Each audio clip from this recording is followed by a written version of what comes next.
అందరు బాగున్నారా? చెప్పండి. ఏం తప్పేం లేదు. బాగలేము అని చెప్తే ప్రార్థన చేస్తాం, బాగున్నాము అని చెప్పినా కూడా ప్రార్థన చేస్తాం. అందరు సంతోషంగా ఉన్నారా? నా యేసయ్య మిమ్మల్ని ఇంకను ఆశీర్వదించునుగాక, ఆయన మెండైన కృప మీకు కురిపించునుగాక.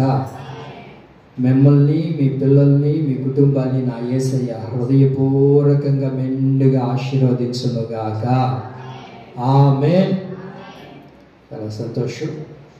మన ప్రభు అయిన యేసుక్రీస్తు ప్రభువు వారి నామంలో ఈ ఆదివారపు ఆరాధనకు దేవుని యొక్క పాద సన్నిధికి సమూహానికి చేరి కూడి వచ్చిన మీ అందరికీ కూడా నా నిండు హృదయపూర్వకమైన వందనాలు, దేవునికి స్తోత్రాలు, అందరికీ వందనాలు.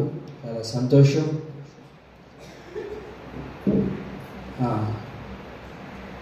ఎక్కువసేపు సమయం కాదు కానీ తక్కువ సమయంలోనే చెప్పడానికి ప్రయత్నిస్తాను, కాబట్టి మీరు చాలా జాగ్రత్తగా వినండి.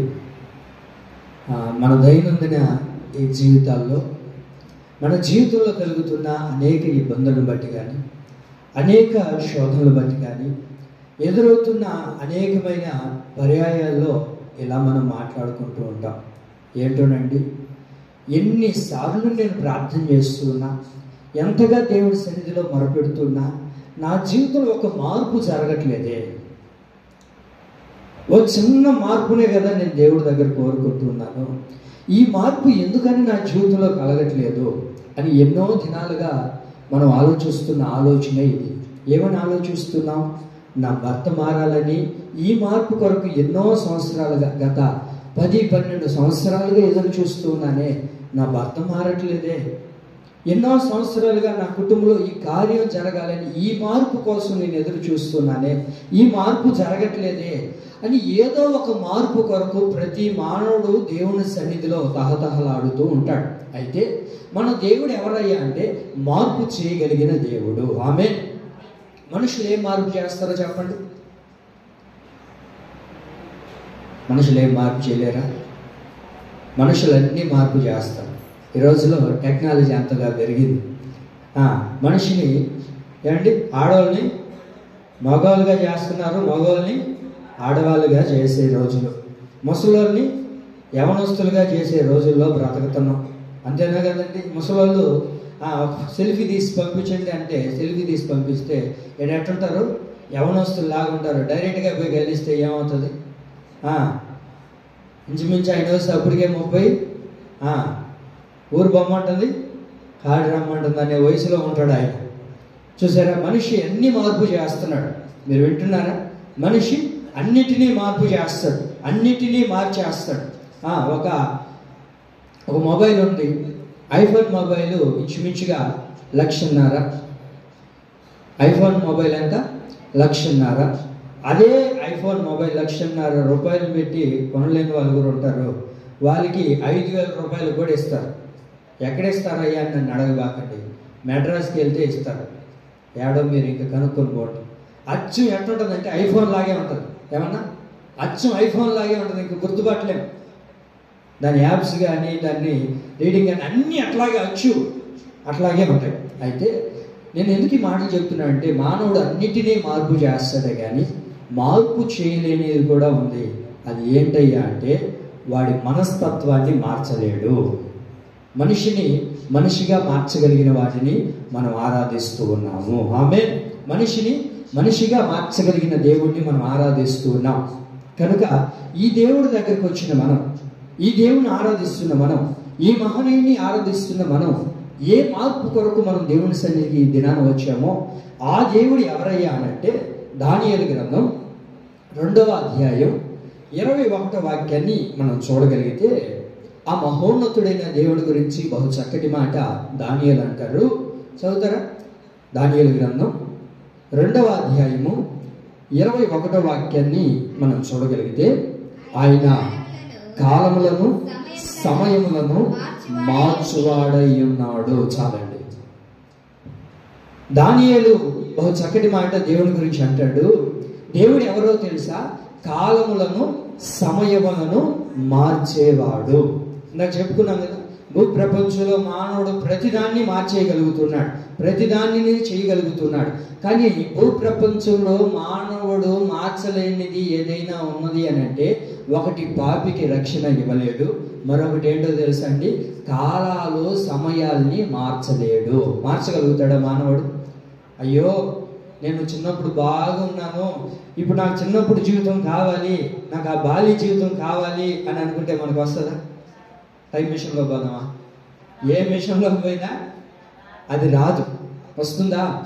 కానీ మన దేవుడు ఎవరయ్యా అంటే, ఆయన కాలములను సమయములను మార్చే దేవుడు. ఎవరైనా కాలములను సమయాల్ని మార్చే దేవుడు. మరి అలాంటి దేవుడిని మనం ఆరాధిస్తూ ఉన్నప్పుడు నీ జీవితంలో ఏ మార్పును కొరకైతే నువ్వు ఎదురు చూస్తూ ఉన్నావో, ఏ మార్పు నీకు కావాలని ఆశపడుతూ ఉన్నావో, ఆ దేవుడు ప్రతి మార్పును చేయగలిగిన దేవుడు. అందరికీ దేవుడు మార్పు చేస్తున్నాడండి. అందరి జీవితాలు మారుతున్నాయండి. నా భర్త జీవితం మారట్లేదు, నా పిల్లల జీవితం మారట్లేదు, నా బ్రతుకు మారట్లేదు, నా స్థితిగతులు మారట్లేదు. ఎక్కడ వేసిన గొంగుల్లో అక్కడే ఉన్నట్లుగా ఏ మార్పు నేను చూడట్లేదే, ఎప్పుడు నా జీవితంలో మార్పు చెందేది, ఎప్పుడు నా పరిస్థితులు మారేది అని ఒకవేళ ఈ దినాన నువ్వు దేవుని సన్నిధికి వచ్చావేమో, యేసయ్య ఎవరో తెలుసా? కాలములు సమయములు మార్చగలిగిన దేవుడు. ఆమేన్. ఆయన కాలములు సమయములే మార్చిన దేవుడే. మరి నీ బ్రతుకులో ఏ మార్పును చేయనంటారా? ఎన్నో పెను మార్పులు చేయాలని ఆయన ఆశపడుతూ ఉన్నాడు. ఎన్నో గొప్ప కార్యాలు చేసే దేవుడిని మనం ఆరాధిస్తూ ఉన్నాం. అయితే దేవుడు మనకు ఇచ్చిన ఈ జీవితంలో ఏ మార్పు కొరకు మనం ఎదురు చూడగలుగుతున్నాం? ఏ మార్పును మనం పొందుకోగలుగుతున్నాం? దేవుడు మనకు ఒక ఘనతనిచ్చాడు. దేవుడు మనకు ఒక ఘనమైన జీవితాన్ని కలగజేశాడు. ఓ అద్భుతమైన జీవితాన్ని దేవుడు నీకు ఇచ్చిన తర్వాత ఆ జీవితంలో దేవుడిని మహిమపరచగలుగుతున్నామా? దేవుణ్ణి మహిమ లేకుండా చేయగలుగుతున్నామా? ఒకసారి ఆలోచించండి. ఈ రోజున చాలా మందికి దేవుడు అద్భుతమైన జీవితాన్ని ప్రసాదింపజేస్తే ఆ జీవితాన్ని ఏం చేస్తున్నారయ్యా అంటే, కొంతమంది తాగుడుకు బానిసలైపోతున్నారు, కొంతమందికి పాపానికి బానిసలైపోతున్నారు, కొంతమంది లోకానికి బానిసలైపోతున్నారు. వారికి తోచినట్లుగా రకరకాలుగా వారి జీవితాన్ని పాడు చేసుకుంటున్నారు. అయితే ఎలాంటి జీవితాన్ని ప్రభు మనకిచ్చాడు అని అంటే, ఘనమైన జీవితాన్ని మనకిస్తే మనం ఏం చేస్తున్నాం తెలుసా? ఆ ఘనమైన జీవితాన్ని నీచమైన స్థితిగా మార్చేసుకుంటూ ఉన్నాము. ఏమిగా మార్చుకున్నాము చెప్పాలి? దేనిగా మార్చేసుకున్నాము? దేవుడు మనకేమో ఘనమైన జీవితాన్ని ఇస్తే మన చేతులారా మనం ఏం చేసుకుంటున్నామయ్యా అంటే, ఆ బహుమైన జీవితాన్ని, ఆ ఘనమైన జీవితాన్ని నీచ స్థితిలోనికి మార్చేసుకుంటున్నాము. కారణం ఏంటి అని అంటే, బైబిల్లో మీరు చూడగలుగుతారు. హోషేయ గ్రంథం 4వ అధ్యాయం 7వ వాక్యాన్ని చూడగలిగితే అక్కడ రాయబడి ఉంటుంది. హోషేయ గ్రంథం 4వ అధ్యాయము 7వ వాక్యం చూడండి.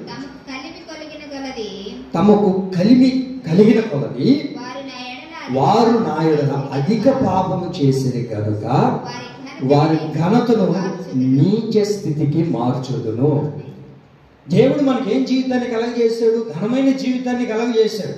ఒక గొప్ప రక్షణ భాగ్యాన్ని ప్రభు కలగజేశాడు. ఓ అద్భుతమైన జీవితాన్ని ప్రభు మనకు కలగజేసిన తర్వాత ఈ ఘనమైన జీవితాన్ని మరలా ఎలా మార్చేసుకున్నామంట చెప్పాలి? ఎలా మారిపోతుంది? నీచమైన స్థితిలోనికి మారిపోయింది. కారణం ఏంటి అని అంటే, మనం చేసిన పాపమును బట్టి. చెప్పండి, దేన్ని బట్టి? మనం చేసిన పాపమును బట్టి, మనం చేసిన దోషమును బట్టి, మనం చేసిన అతిక్రమమును బట్టి మన జీవితాలు ఈరోజు ఏమైపోయాయా అంటే నీచమైన స్థితిలోనికి మారివేయబడ్డాయి. మార్చివేయబడడానికి కారణం ఏంటయ్యా అంటే అధికమైన పాపం. అధికమైన పాపం చేయడానికి కారణం ఏమై ఉంది అని అంటే, తమకు కలిగిన కొలది వారికి ఆస్తి విస్తరించబడింది.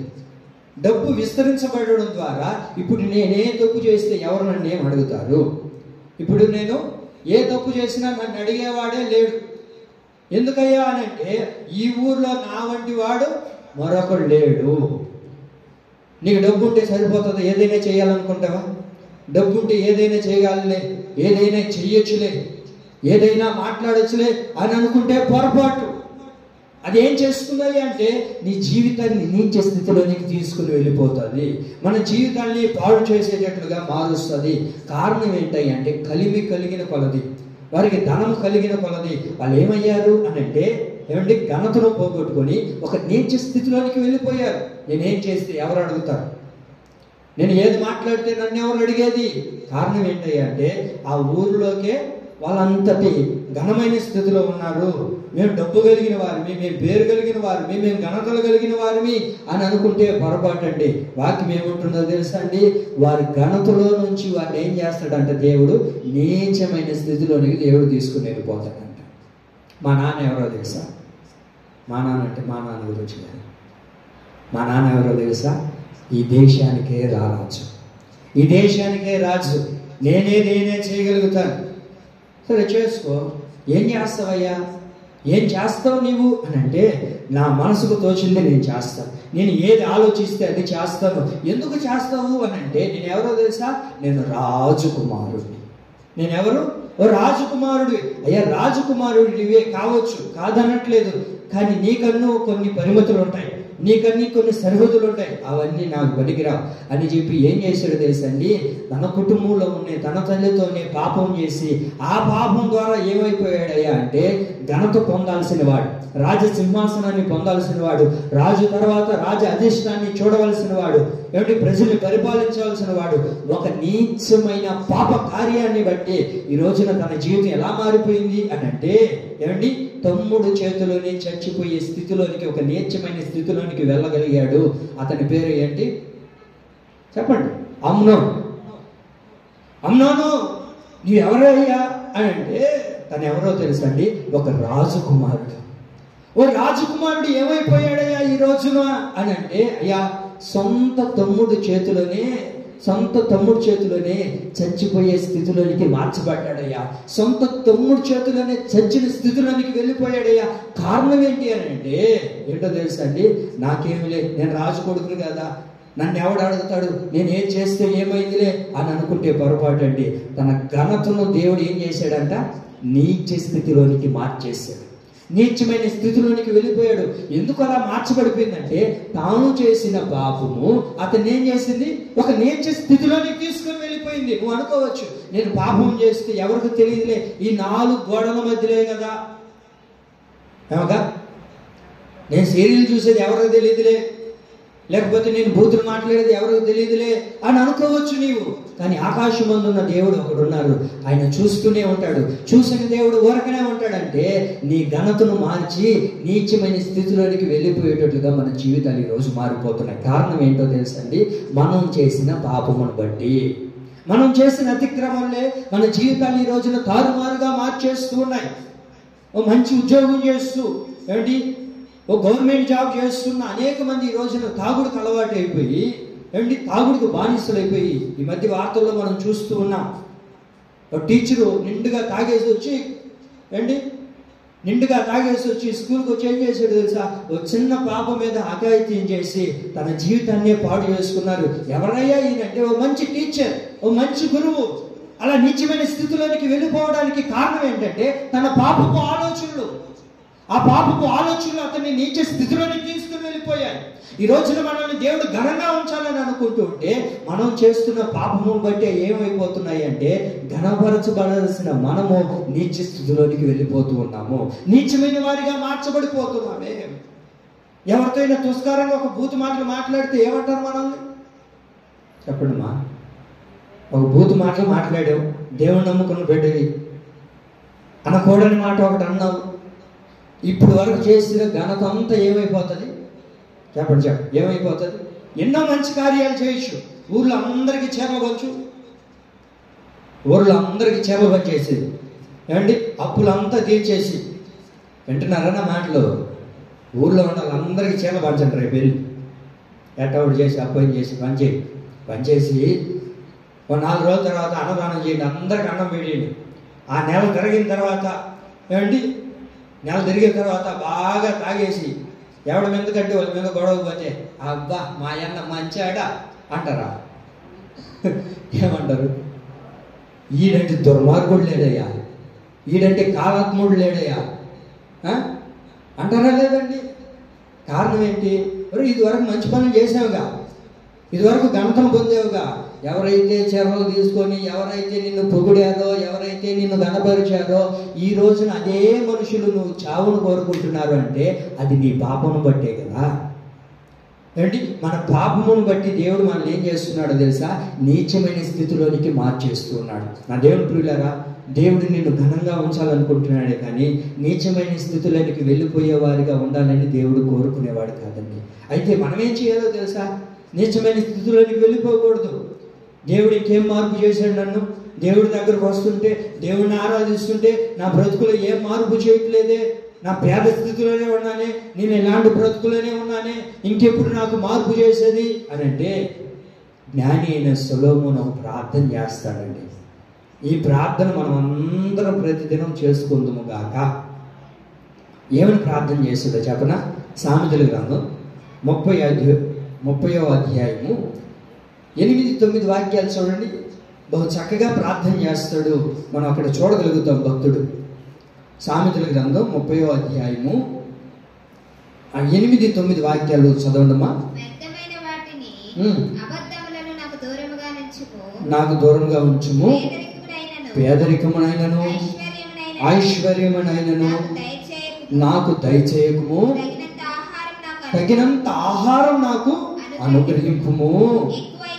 ఎక్కువైన ఎడల నేను కడుపు నింపుకొని నిన్ను విసర్జించి యెహోవా ఎవడు అందునేమో, లేక పేదవాడినయ్యి దొంగిలి నా దేవుని నామము దూషించలేమో.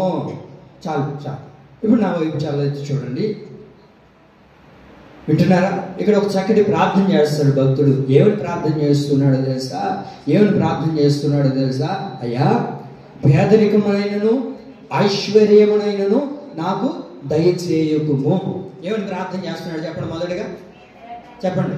పేదరికమైనను ఐశ్వర్యమైనను నాకు దయచేయకుము అంటే నేను పేదవాడిగా ఉండకూడదు, అట్లాగని చెప్పి ఐశ్వర్యవంతుడు కాడు నేను ఉండకూడదు. ఎందుకయ్యా అలా ప్రార్థన చేశాడు అని అంటే, ఒకవేళ నేను ఐశ్వర్యవంతుడిగా మారాను అనుకో, ఏమంటాడో తెలుసా? యెహోవా, అదేనా రాయబడింది? ఏమని రాయబడింది అక్కడ? నేను ఒకవేళ ఐశ్వర్యము పొందుకొని ధనవంతుడిని అయితే నేనేమంటాను ఇప్పుడు? చెప్పండమ్మా, ఏమంటాను? యెహోవా ఎవడు? అసలు యేసయ్య ఎవడు? యేసయ్య ఏమన్నా మన దేవుడా? యేసయ్య ఎవరు? అమెరికా వాళ్ళ దేవుడు. యేసయ్య ఎవరో? తెల్లల దేవుడా? దొరల దేవుడా? యేసు ప్రభుల వారు ఎవరో తెలుసా? ఒక కులానికి, ఒక మతానికి, ఒక వర్గానికి, ఒక వీధికి, ఒక ఇంటికి పరిమితమైన దేవుడు కాదు ఈయన. యేసుక్రీస్తు ఎవరయ్యా అంటే అందరికీ ప్రభు అని వాక్యం సెలవిస్తుంది. కొడతా సభలు గట్టిగా దేవుడికి మహిమ కలుగును గాక. చాలా మంది దేవుడిని చూస్తుంటాం మనం, చాలా మంది దేవుడిని ఆరాధించి ఉంటారు. ఈ దేవుళ్ళు ఎవరయ్యా అంటే ఒక్క ఇంటికి మాత్రమే పరిమితంగా ఉంటారు, ఒక వీధికి మాత్రమే పరిమితంగా ఉండే వాళ్ళు ఉంటారు, ఒక కులానికి మాత్రమే పరిమితముగా ఉంటారు. కానీ నేను ప్రకటిస్తున్న యేసుక్రీస్తు ప్రభుల వారు ఎవరయ్యా అంటే భూప్రపంచములో నరుమాతుడుగా నడిపించబడుతున్న ప్రతి మానవుడికి ఎవరయ్యా అంటే ఈయన దేవుడుగా పిలువబడిన వాడే నేను ప్రకటిస్తున్న యేసుక్రీస్తు ప్రభుల వారు. ఆమేన్ అంటాడు భక్తుడు. అయ్యా, ఒకవేళ నాకు ఆస్తి పెరిగిపోతే యెహోవా ఎవడో అని గర్వంగా మాట్లాడతాను, అహంకారంతో మాట్లాడతాను. యేసు ప్రభు ఎవరు? మాలమాదిగల దేవుడు. అదేగా ఈరోజు మాట్లాడుతుండేది ప్రజలు. యేసు ప్రభు మా దేవుడు కాదు, మా కులం దేవుడు కాదు. యేసు ప్రభు ఎవరో తెలుసా అండి? అందరికీ దేవుడై ఉన్నాడు. యేసుక్రీస్తు అందరికీ దేవుడై ఉన్నాడు. అయ్యా, ఒకవేళ నాకు ధనం ఎక్కువైతే యెహోవా ఎవడని నేను అంటాను. అయ్యా, పొరపాటు నేను అలా అనకూడదు కనుక నాకు తగిన మట్టుకు మాత్రమే నాకు ఇవ్వు. ఆ తర్వాత అంటాడు, ఒకవేళ నాకు పేదరికం కలగజేస్తే ఇప్పుడు నేనేం చేస్తాను? దొంగతనం చేసి, ఇతరుల్ని మోసం చేసి, వాడికి వీడికి కలబులు మాటలు చెప్పి, ఎవరిని మోసం చేద్దామా, నిద్ర లేచినప్పటి నుంచి ఎవరిని పాడు చేద్దామా, ఎవరి కుటుంబాన్ని నాశనం చేద్దామా, ఎవరి జీవితాన్ని పాడు చేద్దామా, ఎవరి మీద అబద్ధాలు చెప్దామా, ఎవరికి మోసపూరితమైన మాటలు చెప్పి, టక్కర మాటలు చెప్పి, వాడి కాడ డబ్బులు తాగుదామా, వీడి కాడ డబ్బులు లాగుదామా, కుటుంబాన్ని పోషించుకుందామా. అని ఇతరులకి దొంగతనం చేసేవాడిగా నేను మారిపోతాను. కనుకనే నా జీవితంలో ఏం చేయాలో తెలుసా ప్రభువా, ఉన్నంత వరకు మాత్రమే. ఈరోజు ఏం కావాలి, ఈనాటికి ఏం కావాలో అది నాకు చేయి ప్రభువా. అప్పుడు నేను ఎలా మారిపోనయ్యా, నీచమైన స్థితిలోనికి నేను వెళ్ళిపోనయ్యా అని ఆ భక్తుడు ప్రార్థన చేసినట్లుగా ఈ దినాన నుంచి మనం ఇలా ప్రార్థన చేయడము గాక. ఆమె ఎక్కువైతే ఏం చేస్తాం, ఆదివారం మందిరం వదిలేస్తాం, అంతేనా? ఎక్కువైతే అదేగా చేసేది మనం. ఏంటి మీరు అట్లా చేయలేదు, మీరు చేయలేదు, మా ఊరు వాళ్ళు అట్లా చేస్తారు. కొంచెం ఎక్కువైంది అనుకో ఏమా, కొంచెం ఎక్కువైంది అనుకో ఇంక యేసుప్రభుని కూడా వదిలేస్తాం. సరే కొంచెం తక్కువైంది అనుకో, అయ్యా రేపు సీటీ కట్టుకోవాలా, సార్ రమ్మన్నాడు, ఈరోజు జాగ్రత్త ఇస్తాను అన్నాడు అయ్యా, అంతేనా? తక్కువైతేనో దేవుడిని వదిలేస్తాం, ఎక్కువైనా దేవుడిని వదిలేస్తాం. దేవుడికి తెలుసండి మనకి ఎంత ఇవ్వాలో అంతవరకు మాత్రమే దేవుడు ఇస్తాడు. ఆమె కాబట్టి నీచమైన స్థితిలోనికి మనం వెళ్ళిపోకూడదు అని అంటే అధికమైన కలిమి మనకు ఉండకూడదండి. ఆ ఘనతను దేవుడు నీకు ఇవ్వాలని ఆశపడుతూ ఉన్నాడు. ఆమె ఆయన ఎవరయ్యా అంటే కాలాలు సమయాలు మార్చే దేవుడు. అయితే మార్చబడ్డం మనం యేసయ్య రక్తం చేత కడగబడి పరిశుద్ధులుగా మార్చబడి సంఘ సహవాసంలో చేర్చబడి ఇమ్మానుయేలు ప్రార్థనా మందిరంలో ఒక సంఘ సభ్యుడిగా ఒక విశ్వాసిగా దేవుడిని నిలబెట్టుకొని తీసుకుని వచ్చిన తర్వాత సంఘంలో నిలబడి సంఘంలో కొనసాగించబడుతూ సంఘంలో నడిపించబడుతూ మార్చబడిన మన జీవితాల్లో ఎలాంటి పరిస్థితిని ఆయన మారుస్తాడు. ఎన్నో దినాలుగా ఎన్నెన్నో మార్పుల కొరకే కదా దేవుడి సన్నిధిలో ఎదురు చూస్తున్నాం. దేవుని నమ్ముకునేందుకేగా మన జీవితాలు ఎన్నో మార్పులు జరగాలని, మన స్థితులు మారాలనే కదా దేవుని నమ్ముకున్నాం. మార్చబడిన మనము మన జీవితాల్లో ఏ పరిస్థితులను ఆయన మారుస్తాడు, ఎలాంటి స్థితిగతులను ఆయన మారుస్తాడు ఒకసారి ఆలోచిద్దాం. మార్చబడ్డామా లేదా? మార్చబడిన మనము ఏమండి మందిరాన్ని మార్చకూడదు, మార్చబడిన మనము ఏమండి పాస్టర్ని మార్చుకోకూడదు, మార్చబడిన మనము ఏమండి దేవుణ్ణి మార్చుకోకూడదు. మార్చబడిన మనము దేవుని ఘనత కొరకు మార్చబడాలి. ఆమె వింటున్నారా? ఒక చెరువు ఉందంట, ఒక చెరువు ఉందంట. ఆ చెరువు ఎప్పటికీ నీళ్ళు ఎండిపోదంట. ఆ వైపు గెడ్డ అవతలు కూడా ఒక చెరువు ఉందంట. ఆ చెరువు ఎండుకుంటూ వచ్చేసింది. ఇంక చివరిగా అయిపోవచ్చే నీళ్ళు. అయితే అయిపోయేసరికి అందులో నుంచి ఒక చిన్న కప్ప పరిగెత్తుకుంటూ ప్రాణభీతితో ఏమండి ఈ చెరువులోకి వచ్చిందంట. ఈ చెరువులోకి వచ్చిన తర్వాత అక్కడ ఒక బండ ఉందంటండి. ఆ బండ కింద చాలా పెద్ద కప్పలు ఉన్నాయంట, చాలా పెద్ద కప్పలు ఉన్నాయంట. ఆ కప్పలుంటే ఆ కప్పల దగ్గరకు వచ్చి ఈ చిన్న కప్ప అనిందంట, అయ్యా మా చెరువు ఎండిపోవచ్చింది, మా చెరువు అంతగా నాకు ఇంపుగా లేదు, మా చెరువు ఏమి నాకు నచ్చలేదు, కాబట్టి మీ చెరువులోకి వచ్చాను, ఈ బండ కింద నాకు కొంచెం స్థలం ఇస్తారా అని అడిగిందంట పెద్ద కప్పలు. ఈ చిన్న కప్ప అయితే చిన్న కప్పతో అన్నాయంట పెద్ద కప్పలు, ఓ దానికే ఉంది రా, వద్దురా అని చెప్పి ఆ బండ కింద దానికి స్థలం ఇచ్చాయంట. స్థలం ఇచ్చిన తర్వాత చాలా సంతోషంగా ఆనందంగా ఉన్నాయంట పెద్ద కప్పలు. అందులో పాటు ఉన్న చిన్న కప్ప, కొత్తగా వచ్చిన కప్ప. వింటున్నారా? ఈ కప్ప వచ్చింది, ఒక రోజు అయింది, రెండో రోజు సాకలన్న వచ్చాడు. అన్న బట్టలు ఎత్తుకొని వచ్చి ఏమండి అక్కడికి వచ్చిన తర్వాత అన్ని గుడ్లన్నీ నానబెట్టాడు, బట్టలన్నీ నానబెట్టిన తర్వాత తీసాడు, ఏమండి బాగా సోపేసిన తర్వాత ఎత్తి ధమా అని గుద్దుతా ఉన్నాడు. ఏం చేస్తున్నాడు చెప్పండి? బట్టల్ని ధమా బాధతా ఉంటే ఏమండి ఈ కప్పులన్నీ పెద్ద కప్పులన్నీ ఊరకనే ఉన్నాయంట. చిన్న కప్పు మాత్రం ప్రతి దెబ్బకి ఉలుకు పడుతుందంట. ఏం చేస్తుందంట? ప్రతి దెబ్బకి ఉలుకు పడుతుందంట, ప్రతి దెబ్బకి భయపడిపోతుందంట. ఈ పెద్ద కప్పులు అన్నాయంట, ఏమండి ఎందుకు ఊరికే ఉలుకు పడతావు? ఊరికే ఉలుకు పడబాకు, ఇవన్నీ మాకు అలవాటే. మేము చూడు ఎంత బాగున్నాం, ఎంత గంభీరంగా ఉన్నాం, ఇవేమి చేయవు. ఆ పై వరకే దమ్ అంటుంటాయి, అవేమి కూడా మనల్ని ఏమి చేయలేవంటే ఈ చిన్న కప్పు మాత్రం ఏం చేస్తుందో చెప్పనా? ప్రతి దానికి ఉలుకు పడుతుందంట, ప్రతి దానికి ఎదిరిపోతుందంట, ప్రతి దానికి ఏం చేస్తుంది? భయపడిపోతూ తన జీవితంలో ఏమవుతుందో అని ప్రతిసారి సరి చేసుకుంటూ భయపడిపోతూ వణికిపోతూ ఉన్నట్టండి. వింటున్నారా? ఈ మాట ఎందుకు చెప్పానంటే ఏమండి పెద్ద కప్పలంటే పెద్ద విశ్వాసులు. పెద్ద కప్పలంటే పెద్ద విశ్వాసులు, 20-30 సంవత్సరాలు ఉంటాయి ఈ కప్పకి. ఈ కొత్తగా వచ్చిన చూసారా ఈ కప్ప ప్రతిదానికి ఉలుకుపడి, ఏమండి పాస్టర్ గారు చెప్పే ప్రతి మాటలకు ఉలుకుపడి దాన్ని సర చేసుకునేది చిన్న కప్ప. ఈ పెద్ద కప్పలు ఏం చేస్తాయి? అవన్నీ మనకి గాదులేంగా, మార్పు మనకు రాదు, మార్పు మనకు కాదు. ఈ చిన్న కప్పతో చెప్పింది.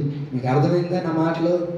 అయితే ఈ దినాన దేవుని సన్నిధికి వచ్చిన మనం అందరం ఇక్కడి నుంచి వెళ్ళేటప్పుడు ఒక పెను మార్పుతో మన జీవితాలలో నుంచి వెళుతుము గాక.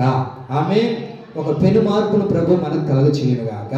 ఎలాంటి పరిస్థితుల్ని దేవుడు మారుస్తాడు? ఒక 2 మాటలు చెప్పి నేను త్వరగా ముగిస్తాను.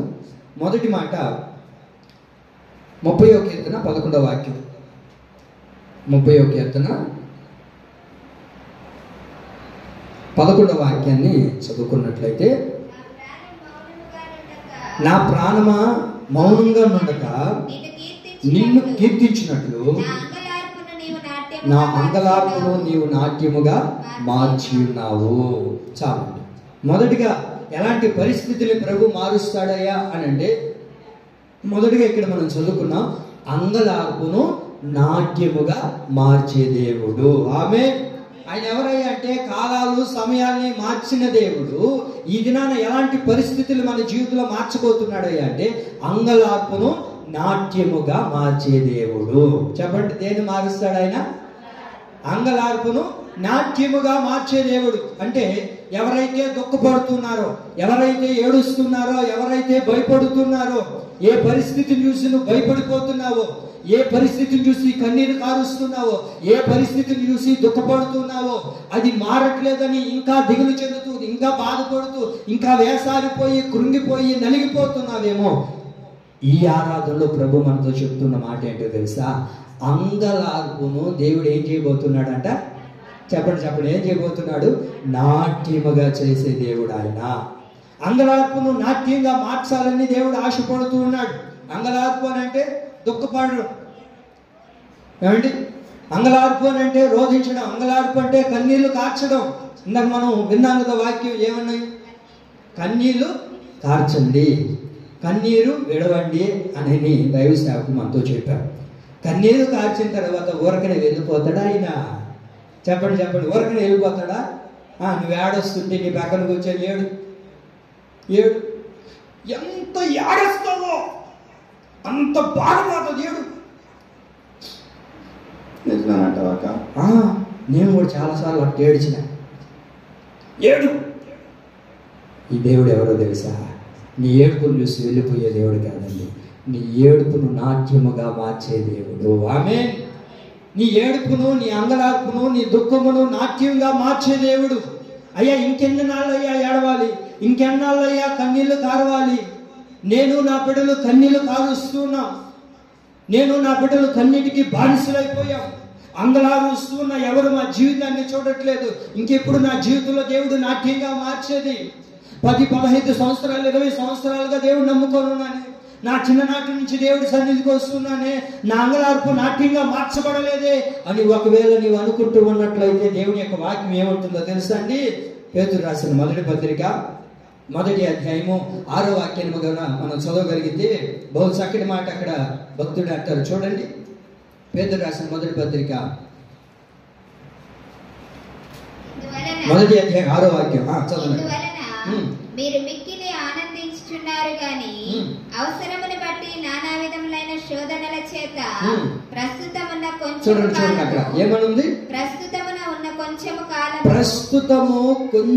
కాలము మీకు దుఃఖం కలుగుతుంది. ప్రస్తుతం ఇది కొద్ది కాలం మాత్రమే. ఎప్పటికీ నీ జీవితంలో దేవుడు దుఃఖాన్ని ఉంచడు. ప్రస్తుతము ఈ సమయానికి ఒక రోజు రాబోతుంది. ఆ రోజు నీ దుఃఖాన్ని నా దేవుడు నాట్యంగా మార్చునుగాక.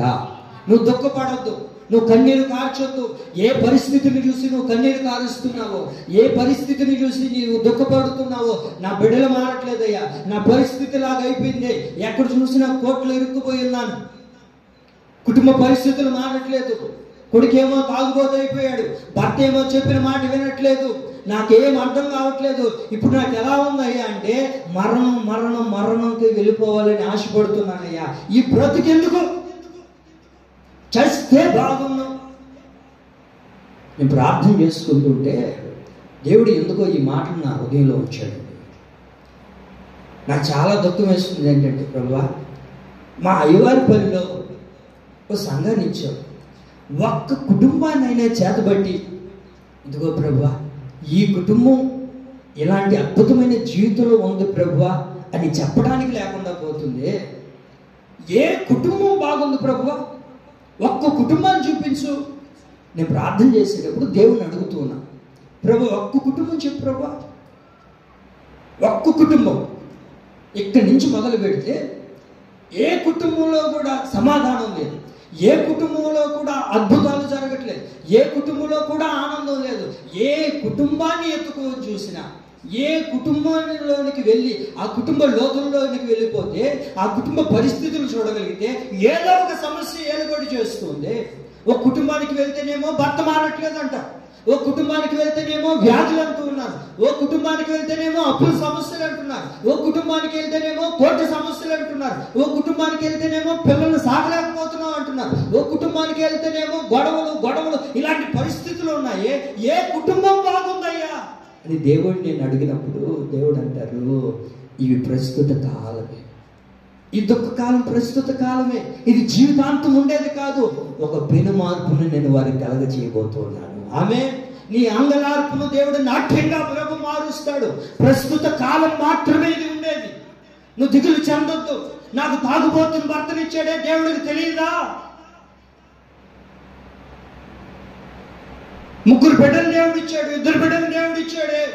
నా భర్త ఎప్పుడు చూసినా తాగుడు తందనాలు ఆడుతూ, ఊళ్ళో పేరు లేకుండా జీవితాన్ని పాడు చేస్తూ, మనకంటూ ఒక కుటుంబం ఉంది, మనకంటూ పిల్లలు ఉన్నారే, మనకంటూ ఒక గౌరవం ఉండాలని నేనే అంత ఆశపడుతూ ఉన్నా, నా భర్త మాత్రం ఏమాత్రం మారట్లేదయ్యా అని అంటే, దేవుడు నీకు ఒక తాగుబోతు భర్తనిచ్చాడు అని అంటే ఏమండి, లేకపోతే ఒక పాపంలో ఉండే భర్తను దేవుడు నీకు ఇచ్చాడంటే ఊరకనే ఇవ్వలేదండి. ఎందుకు ఇచ్చాడో తెలుసా? నీ మీద దేవుడు నమ్మకం ఉంచి తాగుబోతు భర్తను నీ ప్రార్థన ద్వారా నువ్వు మార్చుకుంటావని దేవుడు నీకు ఇచ్చింది.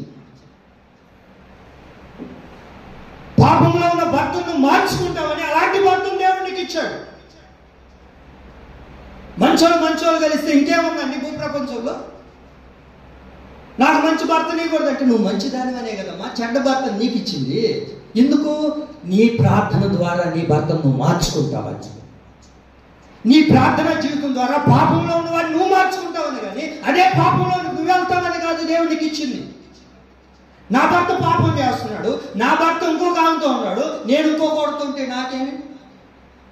ఈ రోజున పరిస్థితులు అలాగే ఉన్నాయండి. మనం చూస్తూ ఉన్నాం, మనం వింటూ ఉన్నాం, పేపర్లో చదువుతున్నాం, న్యూస్లో వింటున్నాం. ఏమండి, ఎన్నో కుటుంబాలు మన కళ్ళ ఎదురు కనబడుతూ ఉన్నాయి. దేవుడు నీకు ఒక తాగుబోతున్న భర్తనిచ్చిన, అండి ఒక పాపంలో ఉన్న భర్తను నీకు ఇచ్చిన, ఎందుకు ఇచ్చాడో తెలుసా? వాడిని నువ్వు మార్చుకుంటావని. ఎన్నాళ్ళయ్యా మార్చుకునేది? ఎంత కొడతాడు అనుకున్నావు? ఇక్కడ మా నాన్నగారు కనబడుతున్నారా? అట కనబడుతున్నాడు కదా పైకి మీకు. చాలా దుర్మార్గుడు అండి. పౌలు గారు అంటారు కదా, పాపుల్లో ప్రధాని పాపినయ్యా నేను అన్నట్లు, నాకు తెలిసి మా నాన్నకు మించినోడు తాగుబోతున్నాడు. మా నాన్నకు మించిన తాగుబోతున్నాడు. ఉదయం లేస్తే అందరూ నీళ్ళు తాగుతారు, ఉదయం లేస్తే అందరూ పడకడుపుని నీళ్ళు తాగుతారు, ఉదయం లేస్తేనే పరకడుపుని టీ తాగుతారు, ఉదయం లేస్తేనే మా నాన్న ఏం తాగుతాడు చెప్పనా? 12 క్వార్టర్లు తాగాలి అయ్యగారు. అదేంటి టీ అది. ఇప్పుడు టిఫిన్ సెక్షన్ బాగా, టిఫిన్ సెక్షన్ పోతే ఏమండి 16, 18 చెమ్ములు కళ్ళు తాగితే అప్పుడు కొంచెం ఎక్కుతుందంట కైపు. అది ఎక్కుతుంది మనకి అడగదు రాదని. అంత దుర్మార్గుడు. నాకు తెలిసి కూడా నాకు కొంచెం జ్ఞాపకం ఉంది, అప్పటికి మేము యేసు ప్రభుని నమ్ముకోలేదు, అప్పటికి యేసు ప్రభు అంటే మాకు ఇంకా ఏమండి తెలియదు. మేము ఇంచుమించు నాకు కొంచెం అలా అది మాత్రం ఏది జ్ఞాపకం లేదు, కానీ అది ఒక్కటి మాత్రం నాకు జ్ఞాపకం అండి. అప్పుడు మా ఇల్లు చాలా పూరిల్లు. మేము కోటావాకడ అనే ప్రాంతంలో, బాలిరెడ్డిపాలెం అనే ప్రాంతంలో మేము నివసిస్తున్నప్పుడు మా నాన్న ఒక రోజు తాగేసి వచ్చి, ఇప్పటికీ నాకు చాలా గుర్తుంది, మా నాన్న తాగేసి వచ్చి మా అమ్మ జుట్టు పట్టుకొని, మా అమ్మ జుట్టు ఇంత పొడుగు ఉంటుంది, చాలా పొడుగు, మా అమ్మను జుట్టును అట్లే మెలేసి ఇంట్లో నుంచి బర్ర లాక్కొని వస్తే నేను మా చెల్లి రోడ్డు మీదకి వెళ్ళి పరిగెత్తుకొని మా అమ్మను కూడా వేస్తున్నాడు, రండి ఎవరైనా రండి అంటే ఎవడు రావట్లే, ఆడ చూస్తున్నాడు. ఏమంటే వాళ్ళు వస్తే వాళ్ళు కూడా కొడతాడు మా నాన్న వాళ్ళు కూడా కొడతాడు, వాళ్ళని కూడా దంతాడు. ఏమండి తల్లి అడ్డం వస్తే తల్లిని కాలుతో కడుపులో తన్నాడు మా నాయన, అంత భక్తుడు. ఏమండి కడుపులో తన్నాడు మా నాన్న వాళ్ళ అమ్మగారిని. ఆమె వెళ్ళి అక్కడ పోయి పడింది. మా అమ్మని చేతిలో ఇంటికలన్నీ మెలేసుకొని వచ్చి ఇప్పటికీ నాకు అది గుర్తు. అక్కడికి వెళ్ళినప్పుడు నేను అది చూసి ఏడ్చుకుని బాధపడుతున్నాను. ఇలాంటి పరిస్థితుల్లో నుంచి నా దేవుడు మార్చాడే. ఆమె అక్కడ ఒక రాయి ఉంటుందండి, అక్కడ ఒక రాయి ఉండేది, ఇప్పుడు ఉంది ఆ రాయి తీసేశారు. ఆ రాయి ఉండేదంటే సరిహద్దుకి, ఆ రాయి దగ్గర మా అమ్మను పెట్టి తలకేసి కొట్టాడండి రాయికి. ఆ రోజు ఆ వాళ్ళు వీళ్ళు చెప్పారు, మా ఎందుకు ఇలాంటి భర్తను పెట్టుకున్నావు, ఊరికి వెళ్ళిపో, వాడిని నేను చంపేస్తాను, నీ బిడ్డలు ఏదో పెట్టుకొని మీ ఊర్లో ఏదో పని చేసుకొని బతుకు అని తరిమేస్తే మా అమ్మ వెళ్ళలేదండి. అందరూ పోరు చేసి పంపించేసారు. 4 రోజుల తర్వాత అయినా రాబో అని. సరే వచ్చేసారు, కాళహస్తికి వచ్చేసిన తర్వాత ఆ కాళహస్తిలో మేము ఉన్నప్పుడు మా నాన్న 4 రోజుల తర్వాత వచ్చాడు. 4 రోజుల తర్వాత వచ్చిన తర్వాత రండి మమ్మల్ని చూశాడు. ఆ తర్వాత ఇంక రండి మన ఊరికి వెళ్దాము అని అంటే బస్సు ఎక్కడానికి వచ్చినప్పుడు మా నాన్న అడుగుతున్నాడు, మా అమ్మ రానంటే మా నాన్న అడుగుతున్నాడు మా చెల్లిని, నన్ను రాయ్ నువ్వు ఎవరితో ఉంటావురా అని నన్ను అడిగితే నేను అమ్మతో ఉంటాను నాన్న అన్నాను. మా చెల్లిని అడిగితే నేను కూడా అమ్మతోనే ఉంటాను నాన్న, నీతో వస్తే చంపేస్తావు, అమ్మను కొట్టినట్టు మమ్మల్ని కొడతావు నాన్న అని చెప్తే, అలా జరుగుతుంటే తర్వాత మీరు ఎక్కడైనా సావండి, నా ఇంటికి కానీ మీరు రాకూడదు అని చెప్పిన తర్వాత అప్పటికి ఆ ఊరు కొత్తగా వస్తున్నారు వేరే ఒక కుటుంబం, తాతోలు. డ్రైవర్గా ట్రాన్స్ఫర్ అయ్యి అక్కడికి వస్తే కాళహస్తికి ఆయన అక్కడికి వస్తే ఆయన మా నాన్న కొంచెం మాట్లాడుకుంటూ మొత్తానికి అక్కడే నిలబడిపోయాం. ఒక ఇల్లు తీసుకొని అక్కడే ఉండిపోయామండి. ఒకరోజు మా నాన్న మందిరానికి వెళ్ళాడు, ఆ తర్వాత వచ్చేసాడు. మనం చర్చికి వెళ్దామని మా అమ్మగారికి చెప్పారు. మా అమ్మ చర్చికి వెళ్ళడం ప్రారంభించింది. ఏ దేవుడు లేడు అని అనుకుంటున్న సిద్ధాంతంలో బ్రతుకుతున్న కుటుంబం మాది. ఎందుకయ్యా అంటే అప్పుడు ఏ సిద్ధాంతంలో మేము ఉన్నామంటే ఎక్కడైనా బొమ్మలు కానీ కనబడితే జై భీమ్, దేవుడు లేదు అప్పుడు మాకు. నాకు బాగా అవి మాత్రం పర్టికులర్గా గుర్తున్నాయి. నేను మా చెల్లి బస్సులో వెళ్ళేటప్పుడు ఎవరి గురించి చెప్తున్నాను చెప్పండి, అంబేద్కర్ బొమ్మ ఎక్కడైనా ఆ నాయుడుపేటలో అక్కడక్కడ బొమ్మలు కనబడతాయి మాకు. ఆ బస్సులో వెళ్ళేటప్పుడు ఆ బొమ్మలు జై భీమ్ అనేవాళ్ళని. అందరితో మాకు అవసరం లేదు, ఎందుకంటే అట్లా ఇదైపోయాం అనమాట. అలాంటి సిద్ధాంతంలో బ్రతుకుతుంటే మా అమ్మగారు ఏమండి దేవుడు అనేవాడే ఉంటే, సిద్ధాంతాలే ఉంటే జీవితాన్ని మార్చవచ్చు కదా, ఇలాంటి భర్తను మార్చవచ్చు కదా, పాపంలో ఉన్నవాడు, తాగుబోతులో ఉన్నవాడు, ఇలాంటి వాడిని మార్చట్లేదే, నాకు యేసుప్రభు కూడా వద్దంటే అట్లా కాదు వెళ్ళాలి అని ప్రేరేపణ చేసి పంపిస్తే రోజు వెళ్ళిందండి. ఆ రోజున వెళ్ళిన ఆ తల్లి ఈనాటికి యేసుప్రభుని విడిచిపెట్టలేదండి. ఆమె ఈనాటికి యేసుప్రభుని విడిచిపెట్టలేదు. ఆమె యొక్క ప్రార్థన ద్వారానే ఈనాడు మా తండ్రి గారు దేవుని సేవలో కొనసాగించబడుతున్నాడు. కొడతాను చెప్పండి గట్టిగా. ఎలాంటి వాడు? పచ్చి తాగుపోతూ ఇంచుమించు ఏమండి 2003లో మేము దేవుడిని నమ్ముకున్నాం. 2003లో దేవుడిని నమ్ముకున్నాం. ఇంచుమించుగా ఎన్నో సంవత్సరాలు ఏమండి దేవుడి మందిరానికి వస్తున్నా తాగేది, పచ్చిగా కొట్టేది. ఏమండి ఎక్కడ చూసినా మా నాన్నే, కాళహస్తిలో ఎక్కడ చూసినా తిట్టుగడ మా నాన్నే గొడవ, మా నాన్నే ఎక్కడ చూసినా. డబ్బులు తెస్తే ఇంట్లో వచ్చేవాడు కాదు. ఏమండి ఎప్పుడైనా నాన్న బ్యాగ్ కావాలంటే బ్యాగ్ ఏంద్రా నీక, కవర్లో బుక్కులు ఎత్తుకోబోరా, బ్యాగ్ నీకెందుకురా, సింపేస్తావు అనేవాడు మా నాన్న. ఈరోజు నాన్న బిర్యానీ తిందామంటే ఎక్కడ తిందాం ఆయన అనేటట్లుగా నా తండ్రి మార్చారు. కొడదాం చెప్పలు గట్టిగా. మా నాన్న ఎప్పుడు నాతో ఫ్రెండ్గా ఉండేవాడు కదండి. ఈరోజు నా యేసయ్య మార్గం ద్వారా నాకు ఎవరు ఫ్రెండ్స్ లేరు ఏమండి. నాకు గొప్ప ఫ్రెండ్ ఎవరయ్యా అంటే నా యేసయ్య. ఆ తర్వాత నాకు ఎవరైనా ఫ్రెండ్ ఉన్నారంటే మా నాన్నేనండి. ఆమె అట్లా దేవుడు నాకు ఒక మంచి స్నేహితుడిగా నా తండ్రి నాకు ఇచ్చాడు అని అంటే ఆనాడు మా తల్లి చేసిన ప్రార్థనేనండి. మళ్ళీ అలాంటి మూర్ఖుడిని, అలాంటి వాడిని దేవుడు మార్చాడు అని అంటే అది ప్రస్తుత కాలమే. నువ్వు ప్రార్థన చెయ్యి. నీ జీవితాన్ని ఎందుకు దేవుడు మార్చడు? ఒకప్పుడు ఎవరిని అంగలార్పుతో బాధపడుతున్న వ్యక్తిని ఈరోజు మా జీవితంలో ఎప్పుడు చూసినా నాట్యంగానే ప్రభు మార్చాడండి. ఆమె మరి దేవుడు నీకు ఇలాంటి జీవితాన్ని ఇవ్వాలని ఆశపడుతున్నాడు. అంగలార్పును దేవుడు ఏం చేస్తాడు? నాట్యంగా మార్చే దేవుడు ఆయన. దుఃఖాన్ని నాట్యంగా మార్చే దేవుడు. ఈ భూ ప్రపంచంలో నీ దుఃఖాన్ని నాట్యంగా మార్చగలిగిన వాడు ఎవరైనా ఉన్నారు అని అంటే అది నేను ప్రకటిస్తున్న యేసుక్రీస్తు ప్రభుల వారు మాత్రమే. కాబట్టి నువ్వు ప్రస్తుత కాలం ఉన్న దాని గురించి దిగులు పడదు, భయపడదు. ఏమండి, నా పరిస్థితి ఇంతేను, నా భర్త ఇంతేను, నా కుటుంబం ఇంతేను అని అనుకోవద్దు. ఇది ప్రస్తుత కాలమే. నువ్వు ఏడిస్తే దేవుడు ఊరకనే ఉండేవాడు కాదు. నీ అంగలార్పం చూసి సంతోషించే దేవుడు కాదు ఆయన. ఆయన ఎవరో తెలుసా అండి? రేపు మాపు నా బిడ్డ చేతికి వచ్చాడులే, నా బిడ్డ ద్వారా నేను సంతోషంగా బ్రతకొచ్చు. భర్తను పోగొట్టుకునిందండి ఒక పక్క. ఇప్పుడు కొడుకు చేతికి వచ్చాడు.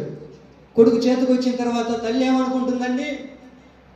చెప్పండి. చేతికి వచ్చిన కుమారుడు ద్వారా బ్రతకాలి, వాడు నాకు పోషిస్తాడు, వాడు అంతన్నం పెడితే నాకు చాలే అని అనుకుంటున్న పరిస్థితి ఆ తల్లిది. అయితే ఎక్కడ పాపం చేశాడో, ఏ దోషం చేశాడో, ఏ అతిక్రమం చేశాడో బైబిల్లో రాయబడలేదు. కానీ ఓ నిండు యవనస్తుడు చనిపోయాడు అని బైబిల్లో రాయబడింది. ఎట్టుంటుంది ఈ తల్లి ఆవేదన? చేతికొచ్చిన కుమారుడు చేజారిపోతే, చేతికొచ్చిన కుమార్తె చేజారిపోతే ఏమిటి ఆ పరిస్థితి ఎలా ఉంటుంది? ఆ తల్లి హృదయ కోత ఎలా ఉంటుందో ఒకసారి మనం ఆలోచించగలుగుతాం. అయితే దేవుని ప్రియులారా, అలాంటి నిండు యవనస్తుని, చేతికొచ్చిన కుమారుని పోగొట్టుకున్న ఆ తల్లి బోరున ఏడుస్తూ కన్నీళ్లు కారుస్తూ ఉంటే ఆమె కన్నీళ్లు తుడిచిన వాడు ఎవడు కూడా లేడండి. ఆమె కన్నీళ్లు తుడిచిన వాళ్ళు లేరు. అమ్మా, నీ దుఃఖం ఎందుకు దుఃఖపడుతున్నావు? అయ్యా, నా బిడ్డ చనిపోయాడు, నేను బ్రతికిస్తాను అని చెప్పిన వాడు ఎవరు లేరండి. అయితే నా యేసయ్య ఉన్నాడండి. ఆయన ఎవరో తెలుసా? ఆ గవిని యొద్దకు రాగా ఆమె కన్నీళ్లు చూచెను. ఆమె ఏడవడం దేవుడు చూశాడు, ఆమె దుఃఖపడడం దేవుడు చూశాడు, ఆమె అంగలార్పును దేవుడు చూశాడు. చూసిన దేవుడు మనకు సంబంధం లేదులే, ఇది మన గొడవ కాదులే, ఏమండి, ఇది మనకు అవసరం లేని పనిలే అని అనుకొని యేసు ప్రభువు వారు తప్పిపోయి వెళ్ళిపోలేదు. ఆయన ఎవరో తెలుసా అండి? ఏడుస్తూ ఉన్న తల్లి దగ్గరికి యేసయ్య వచ్చాడండి. ఏడుస్తూ ఉన్న తల్లి దగ్గరికి యేసయ్య వచ్చాడు. వచ్చి ఏమన్నాడో తెలుసా అండి? చనిపోయిన తన కుమారుని బ్రతికించి ఏం చేశాడు? ఆ బిడ్డను ఆ తల్లికి అప్పగించాడండి. ఆమె ఇప్పుడు ఏమైంది? ఆ జీవితం అంగలార్పు కలిగిన తన జీవితాన్ని దేవుడు ఏం చేశాడండి? నాట్యంగా దేవుడు మార్చలేదా? ఏ పరిస్థితుల్లో ఏమండి, ఎలాంటి జీవితంలో నీ బిడ్డలు చనిపోయిన స్థితిలోనికి వెళ్ళిపోయారేమో, పాపపు జీవితంలో చనిపోయిన వారిగా బ్రతుకుతున్నారేమో, పాపపు రోత బ్రతుకులో చనిపోయిన స్థితిలో జీవిస్తూ ఉన్నారేమో, నీ కుమార్తె నీ మాట వెనక చచ్చిన స్థితిలో ఉందేమో, పాపానికి లోనైపోయిందేమో. అయితే నా దేవుడు ఎవరో తెలుసా? నీ ఏడుపును నాట్యంగా మార్చగలిగిన దేవుడు. అయ్యా, ఈ రోజుల్లో కూడా కొడుకులు కూతురు మాటలు వింటారయ్యా. వింటున్నా మనం? వింటున్నా? ఒక్కరోజైనా గుండెల మీద చేసుకొని ఏమండి, ఒక్కరోజైనా నా తల్లి కొరకు, నా తల్లిని సంతోషపెట్టేటట్లుగా ఆ మాట నేను వినాలి. ఈ నిండు యవనస్తుడు ఏమైపోయాడు తెలుసా? చేసారిపోయాడు. తల్లికి దక్కలేని పరిస్థితుల్లో ఉన్నాడు. ఇప్పుడు దేవుడే దిగి వచ్చి ఆ జీవితంలో జోక్యం చేసుకొని ఆమె అడుగుతున్నాడు, ఏమ్మా పరిస్థితి ఏంటి? అయ్యా, పాడైపోయాడయ్యా, నలుగురిలో నవ్వులు పాలు చేసేసాడయ్యా, ఇప్పుడు నాకు ఏడుపునే మిగిల్చాడే కానీ ఏమాత్రం సంతోషం లేదయ్యా, వీడి వల్ల నేను ఆనందంగా బ్రతుకుతానులే అని అనుకుంటే వాడే నాకు కడుపు కోతను మిగిలించాడయ్యా. వింటున్నారా? చిన్నప్పుడు మనం తల్లి ఒడిలో పెట్టుకొని ఆ పాలు తాగిపిస్తూ ఉంటుంది తల్లి. వింటున్నారా? మీరే విన్నారు. తల్లి చిన్నప్పుడు ఒడిలో పెట్టుకొని పాలు తాగిపించేటప్పుడు కొడుకు ఏం చేస్తుంటాడు? చిన్న బిడ్డ కాళ్ళతో ఎద మీద తంతూ ఉంటాడు. అప్పుడు ఏమనుకుంటారు తల్లి? అబ్బా, ఎంత ముచ్చటగా ఉంటుందో, చాలా ముచ్చటగా ఉంటుంది. అప్పుడు మళ్ళీ ఆ తల్లి ఆ కాళ్ళని తీసుకొని ముద్దు పెట్టుకొని మళ్ళీ ఎటు కొట్టించుకుంటూ ఆ పాలు తాగిపిస్తూ ఎంత సంతోషంగా ఉంటుంది. చిన్నప్పుడు ఎద మీద తండితే అది ముద్దు, పెద్ద వచ్చిన తర్వాత ఎద మీద తన్నే కొడుకుల్ని ఏమంటారండి? ఇంక మీ ఊహకే వదిలేస్తాను. ఈ రోజున ఏమండి, ఎద మీదన తన్నే కుమారులు కుమార్తెలు కూడా ఉన్నారండి తల్లిదండ్రులకి. నువ్వు ఎందుని గురించి ఏడుస్తున్నావో నాకు తెలియదు, కానీ ఈ దినాన దేవుని సన్నిధికి వచ్చిన నా జీవితంలో ఒక పెను మార్పును ప్రభు కలగ చేయబోతున్నాడు. ఆమేన్. నువ్వు ఏడిస్తే ఆయన బాధపడిపోతాడండి. నువ్వు ఏడిస్తే దేవుడు చూస్తూ ఉండేవాడు కాదండి. నువ్వు దుఃఖపడితే, నువ్వు అంగలార్పులు కారిస్తే వెంటనే నీ కొరకు దిగి వచ్చేస్తాడు. ఆమేన్. నేను అంటాను ఎప్పుడో ముందు వెళ్ళిపోయిండొచ్చుగా యేసు ప్రభు. ఆ గవిని ఎందుకు ఆమె వచ్చే టయానికి యేసు ప్రభు రావడం ఏంటండి? 1 గంట ముందు వెళ్ళిపోయిండొచ్చుగా, లేకపోతే 1 గంట తర్వాత లేటుగా వచ్చినట్టు ఏమైపోయాను? కుమారుడు పాతి పెట్టబడి ఉండేవాడు. ఏమండి, తల్లికి దుఃఖమే తన జీవితంలో స్థిర స్థాయిగా నిలిచిపోయిండేది. కానీ నా దేవుడు అలా చేయడండి. ఏంటో తెలుసా? తగిన సమయాన ఆయన వస్తాడు. ఆమె బైబిల్లో చూడండి ఎలా చాలా అద్భుతంగా ఉన్నది, చూసారా? ఏమండి, చాలా అద్భుతం. ఏంటి? ఎప్పుడైతే ఆయన గవిని యొద్దకు వచ్చాడో, గవిని యొద్దకు ఎవరు వచ్చారు? ఇప్పుడు చనిపోయిన కుమారుని మోసుకొని వస్తూ ఉన్నాడు. ఎంత అద్భుతం అండి! నా దేవుని పిల్లలు నువ్వు అనుకోవచ్చు, ఇంకెప్పుడు మార్పు జరిగేది, నా బిడ్డలు ఇంకెప్పుడు మార్పు చెందేది అని ఒకవేళ దిగులు చెందుతూ బాధపడుతూ ఉన్నట్లయితే యేసయ్య ఎవరో తెలుసా?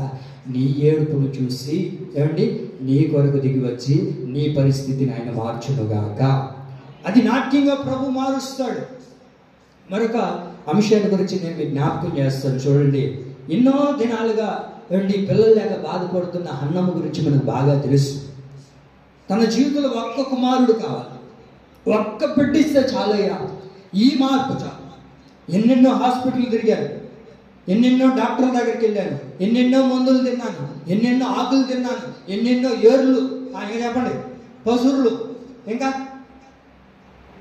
తాయిత్తులు, ఇంకా చెప్పండి, ఎండుమిరకాయలు పచ్చిమిరకాయలు కూడా తీసినటువంటి ఆగేసినవయ్యా. లేదయ్యా, దిగులు చెందిపోయింది. భర్త వచ్చి అంటాడు, అమ్మాయి 10 మంది బిడ్డలతో నేను సమానం కాదా? ఎందుకు దుఃఖపడుతున్నావు? ఎందుకు అంగలాడుస్తున్నావు? ఎందుకు దుఃఖలేదు? కాదయ్యా, నలుగురిలో నాకు అవమానంగా ఉంది, నలుగురిలో నేను అంగలారుస్తున్నాను, దుఃఖం చెందుతున్నాను, బాధ చెందుతూ ఉన్నాను అని అంటే ఆమె ఏం చేస్తుందో తెలుసా? దేవుని సన్నిధికి వెళ్ళిందండి. దేవుని సన్నిధికి వెళ్ళి దుఃఖపడి కన్నీళ్లు కార్చి దేవుని సన్నిధిలో మొరపెడితే ఆ అంగలార్పును విన్న నా దేవుడు ఏం చేశాడు తెలుసా? ఆమె జీవితాన్ని నాట్యంగా ప్రభు మార్చాడు. గొడవ సపడగడిగా అదే దేవుడు నీ జీవితంలో కూడా నాట్యంగా మార్చునుగాక. అదే దేవుడు నీ కొరకు దిగి వచ్చి నీ జీవితంలో ఎందుకు అంగలార్పు కారుస్తున్నావో, ఎందుకు కన్నీరు కారుస్తున్నావో, ఎందుకొరకు నువ్వు దుఃఖిస్తున్నావో, ఎందుకొరకు నువ్వు బాధపడుతున్నావో, నా దేవుడు నీ అంగలార్పును దేవుడు నాట్యంగా మార్చునుగాక. మీకు అర్థమైందా తమ్ముడా? ఏందన్నా నన్ను అంటావా? ఏం కాదులే. ఎన్నిసార్లు రాశావు తమ్ముడా నువ్వు డబ్బులు కట్టి? 3 సార్లు, 3, 4, 4సారి పాస్ అయ్యింది. 4 సార్లు రాశాడు మా తమ్ముడు. ఒకటోసారి ఫెయిల్ అయిపోయినప్పుడు, 2వసారి కట్టేటప్పుడు ఇది నేను ఫ్యాక్టరీకి పోయి చేస్తున్నా, మీ నాయనకి కూడా తెలియకుండా, నువ్వు ఎట్టని ఈసారి పాస్ అయిపోవు నాయన, నువ్వు ఇయ్యమా నేను రాసేస్తాను. రాసి వచ్చిన తర్వాత పెయి అనుకున్నాడు. ఇంక నేను ఎగ్జామే రాయి, నా జీవితంలో అంగలార్పే, నా బిడ్డ గురించి నేను దుఃఖపడుతున్నానే. 2వసారి కూడా రాశాను, 2వసారి కూడా అవుట్. ఇంకా ఎగ్జామే వద్దనుకొని మానేసాడా? లేదని మరలా ప్రయత్నించాడు, మరలా అవుట్ అయిపోయాడు. ఈసారి దేవుని సన్నిధిలో దేవుడిని అడిగి ఆ తల్లి కూడా గట్టిగా ప్రార్థన చేసిందేమో, కన్నీళ్ళు విడిచిందేమో. ఏమండి, ఆ దేవుడు కన్నీళ్ళు చూసి దేవుడు ఏం చేశాడు తెలుసా? ఈసారి పాస్ అయ్యేటట్లుగా దేవుడు చేశాడు. కొడతాం సపళ్ళు గట్టిగా, దేవుడికి మహిమ కలుగునుగాక. ఈ అంగలార్పును దేవుడు నాట్యంగా మారుస్తాడండి.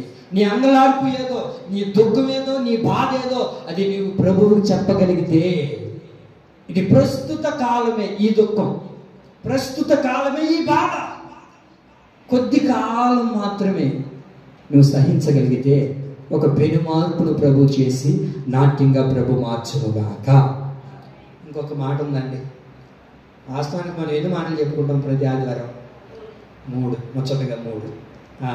ఇంకొక మాట ఉంది, చెప్పమంటారా? చెప్తాం. ఈ ఒక్క మాట చెప్పి మూడో మాట చెప్పండి, రెండో మాట చెప్పుకుందాం. ఫస్ట్ మాట ఏంటి? ఎలాంటి పరిస్థితులను ఆయన మారుస్తాడు? అంగలార్పును నాట్యంగా మారుస్తాడు. నీ అంగలార్పు పోతే ఏమంట?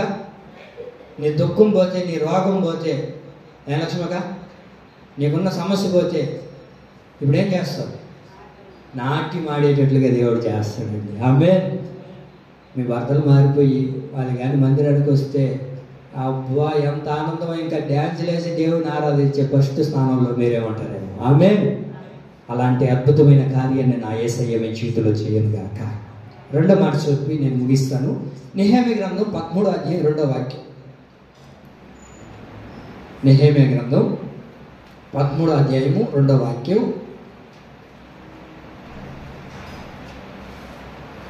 చూసారు? నెహెమ్యా గ్రంథం 13:2.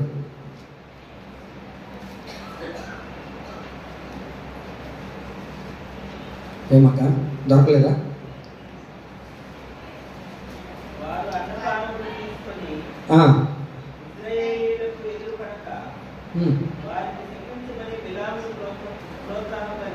బిలామును ప్రోత్సాహపరిచిరి. అయినను చూడండి అక్కడ, మన దేవుడు ఆ శాపమును ఆశీర్వాదముగా మార్చినని. చాలు. ఏం మారుస్తున్నాడు? ఎలాంటి పరిస్థితుల్ని ప్రభు మారుస్తాడు అని అంటే, మొదటిగా అంగలార్పును నాట్యంగా మారుస్తాడు ఆయన. రెండోదిగా శాపమును ఆశీర్వాదంగా మారుస్తాడు. ఆమేన్. శాపాన్ని ఏం చేస్తాడు ఆయన? చెప్పండి. ఏం చేస్తాడు ఆయన? ఆశీర్వాదకరంగా ప్రభు మారుస్తాడు. ఏ శాపంతోనూ బ్రతుకుతున్నావో, ఏ శాపపు బ్రతుకులో కొనసాగించబడుతున్నామో, ఏ శాపంతో నలిగిపోతున్నావో, ఏ శాపపు బ్రతుకులో కొనసాగించబడుతున్నావో, అయితే ఈ దినాన్ని యేసయ్య అంటారు, నీ శాపమును ఆశీర్వాదకరంగా ప్రభు మారుస్తాడు. అదేంట పాస్టర్ గారు? చేతులు దాకా వస్తుంది, ఇంకా అయిపోయిందిలే, ఇంక రేపు అనుకుంటున్నానా? వెంటనే ఏమైపోతుందో తెలియదు, కానీ చేతి దాకా వచ్చింది, నోటు దాకా వచ్చింది, ఇది వెళ్ళిపోతుందో తెలియట్లేదయ్యా. ఏదో శాపం నన్ను వెంటాడుతుంది, ఏదో శాపం కొనసాగించబడుతుంది. ఆశీర్వాదాన్ని కళ్ళతో చూడలేకపోతున్నాను. అదేంటో పాస్టర్, జీతం పడింది రాత్రి 12 గంటల కంటే ఉదయం 6 గంటలకు మెసేజ్ చూస్తే ఇప్పుడు ఎంత ఉంటుందో తెలుసా? ₹16.30. రాత్రి పడిందేమో 27 కదమ్మా. ఉదయాన్ని 6 గంటలకల్లా గంట అయిపోయింది. ఈ అమ్మాయి ఒకటి తీసుకున్నా, శ్రీరామ్ ఫైనాన్స్ ఒకటి తీసుకున్నా. చెప్పండి, ఎక్కడెక్కడ కట్టాలి చూడు, అన్నీ తీసేసుకుంటే నువ్వు నిద్ర లేసే ధైర్యానికి ఏముంది? ఏం లేదు. ₹16 నువ్వు టమోటాలు కూడా కొనుక్కోలేవు. ₹60 టమోటాలు. ఏమండి? ఏదో శాపం ఆశీర్వాదాన్ని చూడనివ్వక, ఆశీర్వాదాన్ని ఆపివేస్తూ, ఆశీర్వాదాన్ని మూట కట్టుకొని వెళ్దామని అనుకుంటే ఆశీర్వాదం రావట్లేదయ్యా. శాపమే నా బ్రతుకులో ఏర్పాటు చేస్తుంది, శాపమే నన్ను కృంగ తీసేస్తుంది, శాప బ్రతుకులోనే కొనసాగించబడుతున్నాను. ఇక్కడ అంటాడు భక్తుడు, అయ్యా బిలాము ఇశ్రాయేలు ప్రజలను శపించడానికి వస్తే ఆ శాపాన్ని ఆయన ఏం చేశాడంట? చెప్పండి. ఆశీర్వాదంగా మార్చేశారు అని ఏమిటి భక్తులు జ్ఞాపకం చేసుకుంటున్నారు. మన పితరుల జీవితంలో దేవుడు ఇలా చేశాడు. శాపం వచ్చేస్తుందిలే, ఇంక శాపగ్రస్తులుగా మారిపోతారులే, వీరి జీవితంలో యేసు ప్రభు నమ్ముకొని శాపంతో అనుభవిస్తున్నారని ప్రజలకు ఒకవేళ కనబడొచ్చేమో. దేవుడు ఎవరో తెలుసా? నీ శాపాన్ని ఆశీర్వాదకరంగా మార్చే దేవుడు. ఆమేన్. ఈ శాపం ఆశీర్వాదకరంగా మారాలి అని అంటే మరొక వాక్యం కూడా చూడండి, ద్వితీయోపదేశకాండం 23:5 వాక్యం కూడా చదవండి.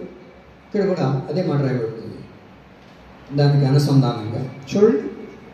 ద్వితీయోపదేశకాండం 23:5 త్వరగా. ఎందుకు ఆయన శాపాన్ని ఆశీర్వాదకరంగా దేవుడు మారుస్తున్నాడు చూడండి. అక్కడ నీ దేవుడైన యెహోవా బిలాము మాట విననొల్లకుండెను, నీ దేవుడైన యెహోవా నిన్ను ప్రేమించెను గనుక నీ దేవుడైన యెహోవా నీ నిమిత్తము ఆ శాపమును ఆశీర్వాదకరంగా మార్చెను. ఆమేన్. శాపం, ఏ శాపంతో నువ్వు కొట్టుబెట్టులాడుతున్నావో, ఏ శాపంతో నువ్వు మూట కట్టుకొని ఉన్నావో, ఏ శాపాన్ని నువ్వు చూస్తూ ఉన్నావో, దేవుడు ఏం చేయబోతున్నాడు తెలుసా? ఈ శాపాన్ని ఆశీర్వాదకరంగా ప్రభు మారుస్తానంట. ఎవరైనా ఉన్నారా శాపాన్ని ఆశీర్వాదకరంగా మార్చేవాళ్ళు? ఎవరైనా ఉన్నారా? కనిగిరిలో ఉంటారా? ఎవరో కనిగిరి అంటారు మా సీతారాంపురంలా? ఎవడు లేడు. నీ శాపాన్ని ఆశీర్వాదకరంగా మార్చే దేవుడు ఒకే ఒకడు మనం ఆరాధిస్తున్న యేసుక్రీస్తు ప్రభువు వారు. ఎందుకయ్యా శాపాన్ని ఆశీర్వాదకరంగా మారుస్తావు? ఏమి అంత బాధ నీకు? ఏం ప్రభువా నీకు ఇంకేం పని లేదా అని అంటే, యేసయ్య అన్న మాట ఏంటో తెలుసా? నీ దేవుడు నిన్ను ప్రేమించెను కనుక. ఆమేన్. ఆయన ఎవరు? నిన్ను నన్ను ప్రేమించిన దేవుడు. ప్రేమించిన దేవుడు ఊరకనే వెళ్ళిపోడు. ప్రేమించిన దేవుడు ఏం చేస్తున్నాడయ్యా అంటే శాపమును ఆశీర్వాదకరంగా మారుస్తున్నాడు. నువ్వు ఎవరినైనా ప్రేమిస్తే, ఏమండి, మీరు ఎవరినైనా ప్రేమిస్తే మీకు శాపాన్ని చేస్తున్నారా ఆశీర్వాదం చేస్తారండి? శాపాన్నే చేస్తారు, బాధనే కలగజేస్తారు, ఇబ్బందినే కలగజేస్తారు. ఇంకా ఎక్కువ చెప్పనా? ఇంకా ఎక్కువ చెప్పరా? చెప్పమంటారా? నువ్వు ఎవరైనా ప్రేమిస్తే, లేకపోతే నిన్నెవరైనా ప్రేమిస్తే 4 రోజులు నీతో ఉండిన తర్వాత ఏం చేస్తారు తెలుసా? ఇదిగో మా ఆని ఎంటికి, నేను ప్రేమించిన ఆని గుడ్డ పేలికిది, నేను ప్రేమించిన మట్టిది, పెట్టా ఫోటో ఫోటో ఫోటో ఫోటో కూడా, ఇదిగో ఫోటో. ఏమయ్యా బంగారం లాంటి భార్య కంటే సబ్బి మాటన్నా, కానీ మట్టి పెట్టు. ఇప్పుడు ఏం చేయాలన్నా? మట్టి, ఎంటికలు, తర్వాత గుడ్డ పేరుకి అన్నీ పెట్టి ప్రేమించినోడు ఏం చేస్తున్నాడు? చెప్పండి అమ్మా. చేతబడులు చేసి ప్రేమించిన వాళ్ళని చంపేయాలని చూసే రోజుల్లో బ్రతుకుతున్నాం. కానీ మనం ఆరాధిస్తున్న దేవుడు ఎవరయ్యా అంటే, ఏమండి, మనల్ని ప్రేమించి మనలో ఉన్న శాపాన్ని తీసివేసి ఆశీర్వాదాన్ని ఇవ్వాలనుకునే దేవుడు అండి ఆయన.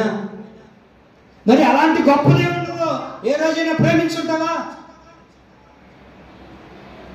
రేపు ఆదివారం ప్రార్థన చేయండి. ఏమండి, యేసయ్యని ఏ రోజైనా ప్రేమించుంటామా? దేవుడు అంటారు, నిన్ను ప్రేమించిన దేవుడు ఏం చేస్తాడు తెలుసా? నీ శాపాన్ని కొట్టివేసి ఆశీర్వాదకరంగా ప్రభు మారుస్తాడు. మరి ఆశీర్వాదం కలగాలంటే మీరు బైబిల్లో చదవండి. ఇంటికి వెళ్ళిన తర్వాత ద్వితీయోపదేశకాండం 28వ అధ్యాయం మీరు ఇంటికి వెళ్ళిన తర్వాత చదువుకుంటే అక్కడ చాలా ఆశీర్వాదాలు దాచబడి ఉన్నాయి. ఆ ఆశీర్వాదాలు అన్నీ కావాలి అని అంటే ఫస్ట్లోనే ఒక మాట అంటాడు. ఒక్క మాట రాసి అనేకమైన దీవులు ఉంటాయి అక్కడ. ఒక్క మాట, అదేంటో తెలుసా? అంటే మీరు చదవలేదు, మీరు చదవదు. ఏంటంటే దేవుని మాట ఎవరైతే వింటాడో ఏమండి వాడికి దేవుడు ఏం చేస్తాడంట? ఆశీర్వాదపు వర్షాన్ని ప్రభు కురిపించునుగాక. ఆమె ఒకే మాట. మీరు దేవుని మాట వింటే ఎన్ని ఆశీర్వాదాలు ఉన్నాయో అక్కడ మనం చూడగలుగుతాం. ఎన్నో అద్భుతాలు, ఎన్నో దీవెనలు. ఆ దీవెనలన్నీ నీకు కలగాలంటే నువ్వేం చేయాలో తెలుసా అండి? దేవుని మాట వినాలి. దేవుని మాట వినాలి. దేవుని మాట వినక, బాబు మీరు యుద్ధం చేయడానికి వెళ్తున్నారు, ఆ ప్రాంతం నుంచి ఏది మీరు తీసుకొని రావద్దు అని అన్నప్పుడు ఏం చేయాలి? చెప్పండి అక్క, దేవుని ప్రియులారా చెప్పండి. తీసుకొని రావద్దు అన్నప్పుడు తీసుకొని రాకూడదు, చెయ్యొద్దు అన్నప్పుడు చేయకూడదు. అంటే ఒకవేళ చేశారండి వీళ్ళు ఎవరన్నట్టు? ఆకాను అందరి కళ్ళు మూసి పెట్టానులే అని అనుకున్నాడు, కానీ దేవుని కళ్ళు మూగి పెట్టగలిగాడండి. తీసుకుని వచ్చి దాచిపెట్టాడు. దాచిపెట్టడం ద్వారా దీని ద్వారా నా బ్రతుకు మారిపోతుందిలే, దీని ద్వారా నేను ఆశీర్వాదాన్ని చూడగలుగుతానులే, దీని ద్వారా అబ్బా ఇంకా మారిపోతుంది అనుకున్నాడు. ఏమయ్యాడు? రాళ్లతో కొట్టబడి చంపబడి శాపానికి గురైపోలేదా అండి? దేవుడు వద్దంటే వద్దంటే అంతే కదా? చెప్పండి అక్క. ఈరోజు పచ్చడి చెయ్యొద్దంటే చేయకూడదంటే ఇంకేం చేయాలయ్యా? చికెన్ చేయాలి. అన్నా పచ్చడి చేయకూడదంటే చేయకూడదు, చేసావు అంటే ఇప్పుడేమవుతుంది? ఈ పుయ్యమానం మాత్రం అవుతుంది. ఒక మానవుడు మాటే నువ్వు వినకపోతేనే నిన్ను కొడుతున్నారే. మరి యేసయ్య మాట వినకపోతే ఆయనకి ఎంత బాధ వేస్తుందండి? ఏమండి, ఆయనకి ఎంత దుఃఖం వస్తుంది? అవునా కదా? మీరు వినాలి నా మాట, వింటున్నారా? మనోళ్ళు అప్పుడప్పుడు చెప్తారు, రాయ్ ఆడబిడ్డ ఏడవకూడదురా ఇంట్లో. ఎవరంట? ఆడబిడ్డ ఏడిస్తే మనకు మంచిది కాదురా. ఆడబిడ్డ ఏదో చెప్తారుగా, ఉసిరా పసురా ఉసిరికాయల ఉసురు తగలకూడదురా. ఆడబిడ్డని ఏడిపి బాగుండరా నాయన. నేను కాలం తెచ్చిన రే, అక్క చెల్లిని బాగా చూసుకో, భార్యని మాత్రం తంతా ఉండు. అంతేనా? ఎవరైనా ఆడబిడ్డేగా. శరీరంలో చెప్పినట్ట. సరే, ఏమండి, ఆడబిడ్డనే కన్నీళ్ళు కారిస్తే శాపం అంటున్నావే, మరి యేసయ్యను దుఃఖ పెడితే మనకి ఎంత ఇబ్బంది కలుగుతుందండి? యేసయ్య నిన్ను చూసే కదా నీకు రక్షణ భాగ్యాన్ని ఇచ్చింది. యేసయ్య నిన్ను నమ్మే కదా పరిశుద్ధ జీవితాన్ని ఇచ్చింది.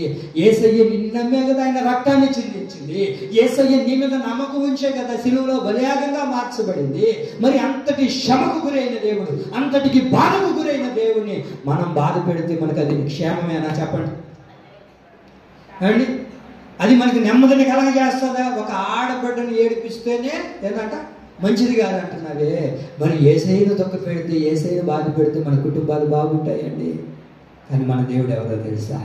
నిన్ను ప్రేమించి ఆయన మాటను వినగలిగితే ప్రతి శాపాన్ని, ఏ శాపం ఏది కూడా చేస్తుందో నాకు తెలియదు, కానీ ఆ శాపాన్ని అంతటినీ ప్రభు కొట్టివేయముగాక. ఆమేన్. ఒక్క ప్రశ్న మిమ్మల్ని అడగాలనుకుంటున్నా, అడగమంటారా? చక్రన్న, మా అన్న ఎప్పుడు రెడీ అన్న అంటాడు. ఎంతకు జోత కొద్దండి, అన్నం కావాలన్నాడు. ఒక మాట మీద రెడీ. ఒక ప్రశ్న అడగమంటారా? సరే, ఆశీర్వాదం అంటే ఏంటి? నేను తాగే లోపల త్వరగా జ్ఞాపకం చేసుకో. ఆశీర్వాదం అంటే ఏంటో ఒకటి చెప్పండి.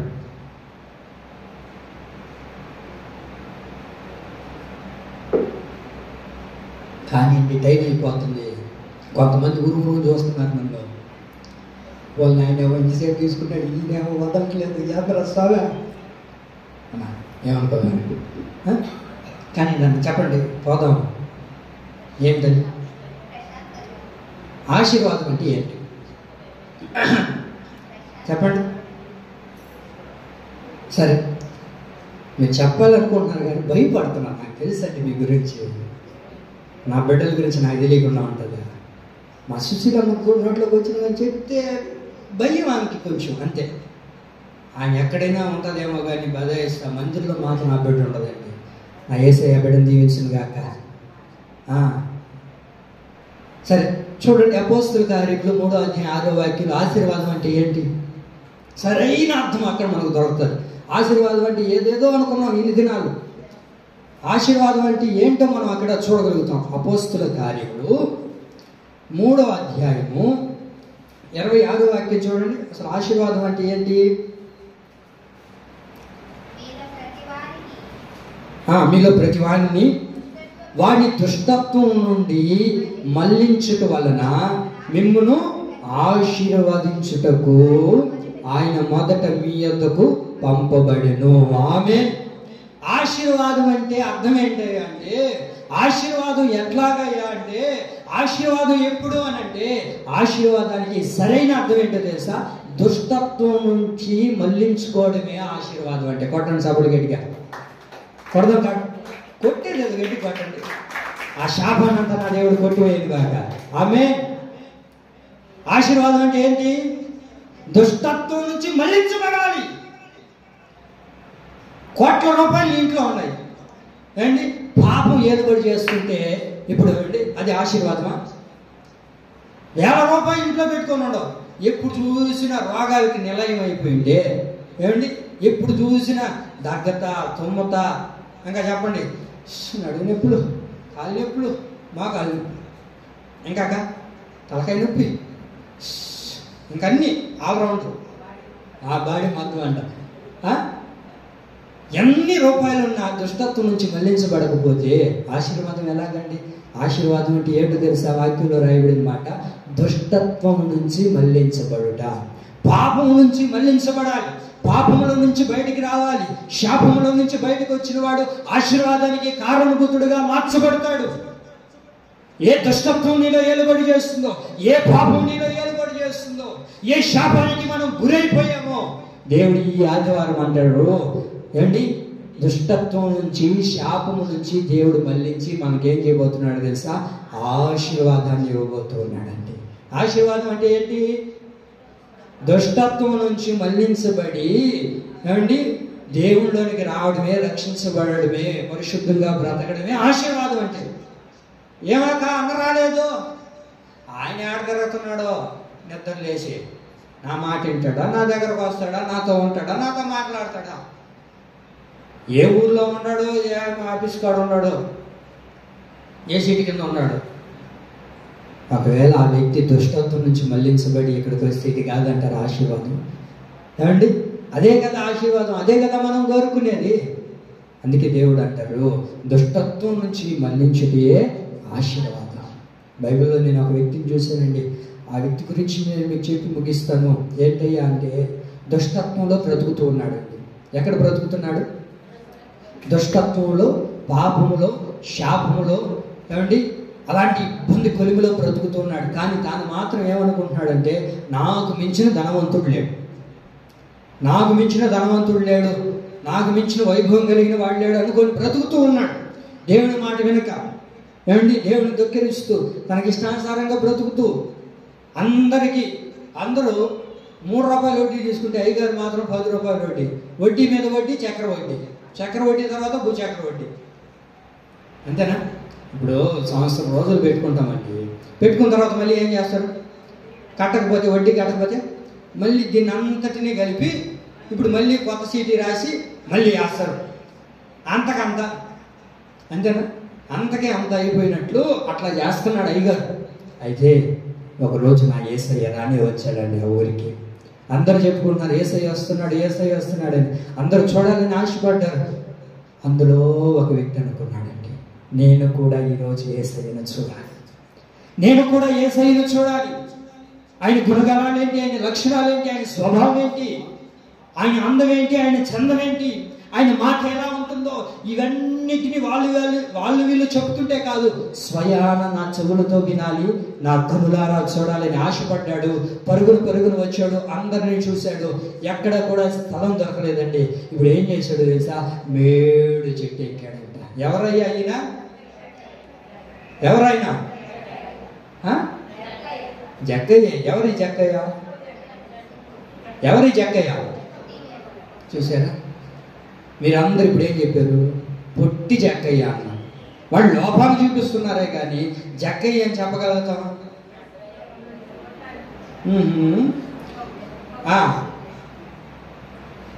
పలానా మీకు తెలుసా? పలానూరులో చెప్పగానే ఆ ఎక్కని అడుగుకో, పిల్లలు అడిగినా కూడా చెప్తారు వాడి గురించి. అంటే లోపల నుంచి చెప్పేవాళ్ళే కానీ మన గురించి ఎవరైనా చెప్పేవాళ్ళు ఉంటారంటే ఉండరు. అయితే జక్కయ్య గురించి అందరూ పొట్టివాడు అంటున్నారే కానీ తన లోపాన్ని యేసయ్య చూడలేదండి. నీ లోపం ఏదో అంటే అది మనుషులుగా మనమైతే చూస్తాం, నేనైతే చూస్తాను, నీవైతే చూస్తావు. కానీ యేసయ్య లోపాన్ని ఎత్తి చూపే దేవుడు కాదండి. నీ లోపాన్ని చూపి గుచ్చి చెప్పేవాడు కాదు ఆయన. ఇదిగో ఫలానప్పుడు నువ్వు అట్ట చేసావు కదా, పెళ్లి కాకముందు నువ్వు ఫలానోని ప్రేమించావు కదా, అవన్నీ ఎందుకు ఇప్పుడు? లోపాన్ని ఎత్తి చూపించకూడదు. లోపాన్ని ఎత్తి చూపించే ప్రజల మధ్య మనం నడిపించబడుతూ ఉన్నాం. యేసయ్య ఎవరో తెలుసా? లోపాన్ని ఎత్తి చూపించే దేవుడు కాదండి. నీ లోపాన్ని సరిచేసే నీ జీవితాన్ని మార్చగలిగిన వాడు. అలాంటి దుష్టత్వంలో నడిపించబడుతున్న జక్కయ్య మేడు చెట్టు ఎక్కాడండి. మేడు చెట్టు ఎక్కిన తర్వాత యేసయ్యను చూడాలని ఆశపడ్డాడు. అయితే యేసు ప్రభు అక్కడ నుంచి వచ్చి ఆ చెట్టు కింద నిలబడి ఇప్పుడు ఏమన్నాడు తెలుసా? ఎవరి పేరు పిలవలేదండి. యేసు ప్రభు మీద ఎంతమంది పడ్డారండి? యేసు ప్రభు మీద పడి, యేసు ప్రభు హాయ్ అయ్యా, నేను ఆ రోజు గలిలయ వెళ్ళాలా, ఆ రోజు మార్తమ్మ ఇంట్లో అన్నం తింటుంటే ఆకెత్తింది నేనే, ఆ రోజు ఇమానుయేలు ప్రార్థనా మందిరంలో ప్యాన్ తిరగకపోతే ప్యాన్ తెచ్చింది నేనే. ఏమక ఎంతోమంది ఇలాంటి వాళ్ళు ఉన్నారండి. కానీ వాళ్ళు ఎవరిని యేసయ్య పిలవలేదు.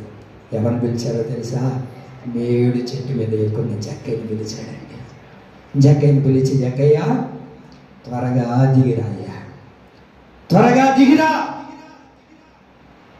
నేడు నీ ఇంటికి ఏమొచ్చింది చెప్పండి? ఏమొచ్చింది చెప్పండి? ఏమొచ్చింది? రక్షణ కలిగింది. అప్పటి వరకు జక్కయ్య ఎక్కడ బ్రతుకుతున్నాడు? దుష్టత్వంలో బ్రతుకుతున్నాడు, శాపంలో బ్రతుకుతున్నాడు. ఈడెప్పుడు చేస్తాడు రా, ఈ మనిషి ఎప్పుడు చేస్తాడురా, ఈడెప్పుడు పోతాడురా, మంచి మంచి వాళ్ళందరూ భూమి నుంచి వెళ్ళిపోతుంటే ఇలాంటి వాళ్ళకి రావట్లేదే సావా అని అనుకున్న వాళ్ళు ఎంతోమంది ఉన్నారండి. అక్కడ ఎంతోమంది ఉన్నారు. యేసయ్య అంటాడు, జక్కయ్య త్వరగా దిగిరాయ్యా, నీ ఇంటికి నేడే రక్షణ కలిగింది. ఇప్పుడు దుష్టత్వం పోయింది, శాపం పోయింది. ఆశీర్వాదం తన వెంట వచ్చేటట్లుగా దేవుడు చేయలేదంటారా? ఏమండి? మనుషులకి కనబడచ్చు, నిశ్చయంగానే మనుషులకి లోపం కలిగిన వాడిగానే కనబడచ్చు, కానీ యేసయ్యకు కనబడలేదండి. యేసయ్యకు కనబడలేదు. యేసయ్య చూసింది ఏంటో తెలుసా? యేసయ్యను చూడాలని ఆశపడ్డాడే, ఆ మనసును యేసయ్య చూశాడండి. ఆమె అంటాడు యేసయ్య, నేడు నీ ఇంటికి రక్షణ కలిగింది. ఇప్పుడు దేంట్లో నుంచి విడుదల పొందాడు? దుష్టత్వం నుంచి ఆశీర్వాదకరమైన మార్గంలోనికి వెళ్ళాడు అంటాడు కదా యేసయ్య. అంటారు, ఏమన్నారో తెలుసా? ఇతను కూడా అబ్రహాము కుమారుడే, ఇతను కూడా అబ్రహాము కుమారుడే. మరి నీవు నేను అబ్రహాము కుమారులుగా మార్చబడగలుగుతున్నామా?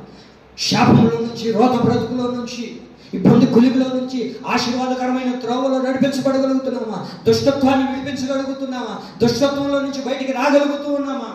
సరే ఆలోచించండి. దేవుడి నిన్ను ఆశీర్వాదకరమైన త్రోవలో నడిపించాలని ఆశపడుతున్నాడు. ఆ తర్వాత యేసు ప్రభు ఇంటికి వస్తారు. యేసు ప్రభు ఇంటికి వచ్చిన తర్వాత యేసయ్యతో మాట్లాడిన మాట ఏంటో తెలుసా? అయ్యా, నేనేం చేస్తున్నా తెలుసా? ఎవరి దగ్గర అయితే అన్యాయంగా తీసుకున్నానో ఇప్పుడు ఏం చేస్తాను?